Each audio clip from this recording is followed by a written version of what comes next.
Hello, I'm Moses Bradford, Director of Communications with Minnesota Family Council. Thank you for watching this short video for churches. I'm here with Pastor Jeff Evans. Jeff is the director of our Church Ambassador Network. Briefly, what the Church Ambassador Network is doing is bringing pastors who are the ministers, the shepherds of the Bride of Christ, to meet with and pray for legislators who are the shepherds of the government that God has instituted over us. Is that a fair summary? Yeah, that's great. So what we're here today to talk about is COVID-19, the viral outbreak.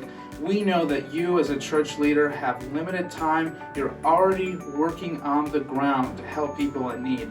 But we want to talk about a couple things that you may not have thought of yet. So Jeff, first of all, what does the Bible say for churches dealing with times of crisis? Yeah, well, there's a lot that we could dig into, but just very briefly, the church is made for times like these.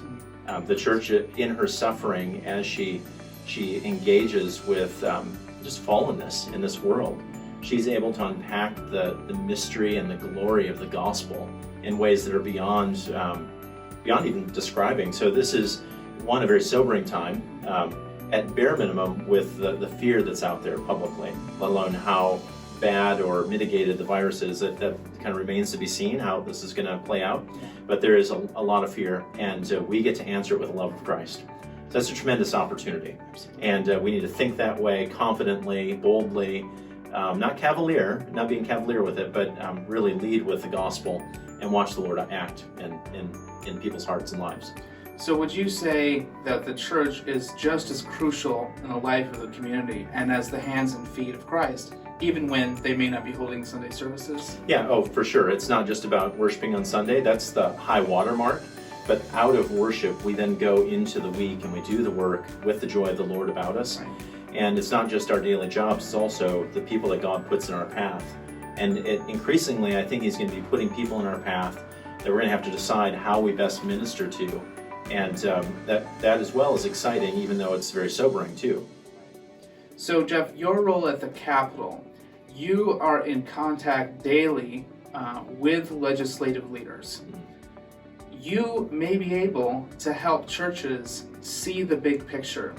What can churches glean from your interactions with the people at the highest levels of our state government? Yeah, that's a great question.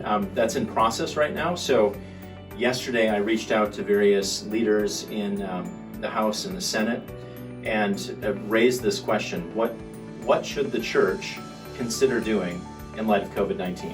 What are the opportunities there? Because we want to, I use this language, we want to love our neighbors as ourselves, and we want to love them with the love of Christ. That's one of our high callings. And so here's an opportunity for us to first listen and then figure out what we can do. And so I'm trying to broker a conversation with leadership in our government and leaders in the church, pastors in the church, denominational leaders as well, and see where that goes. So we're mid-swing on that. How that develops, I don't know. It may develop into just simply continue to pray for us, but it could be very quickly developing into, here are real needs that we have in the communities, and the state is not well equipped to do this, but the church is. Would you take this on? Would you consider this? That's a really exciting prospect, that to be the hands and feet of Christ, but also to do what our state government cannot, which is to provide the love of Christ to hurting people. Jeff, thank you so much for your time. What we're going to be doing at Minnesota Family Council is keeping churches in the loop about how to respond to this, and really to just give you the big picture. We know you're already doing many of the practical things, blessing the people in your congregation, blessing the people in your community. We know that that's already being done, and that's starting to be done. But we may be able to help you do more. We may be able to bring our perspective from here at the state capitol and from what our legislative leaders are looking for to bear on what churches can do in the community even more. So we're going to be putting together a website at mfc.org/churches where you can go and find the latest theological and practical resources to help your church and your community meet the COVID-19 crisis, bless the people in your community and come out stronger on the other side. So for Minnesota Family Council, I'm Moses Bradtrud. Pastor Jeff Evans, thank you so much for your time. Thank you, Moses.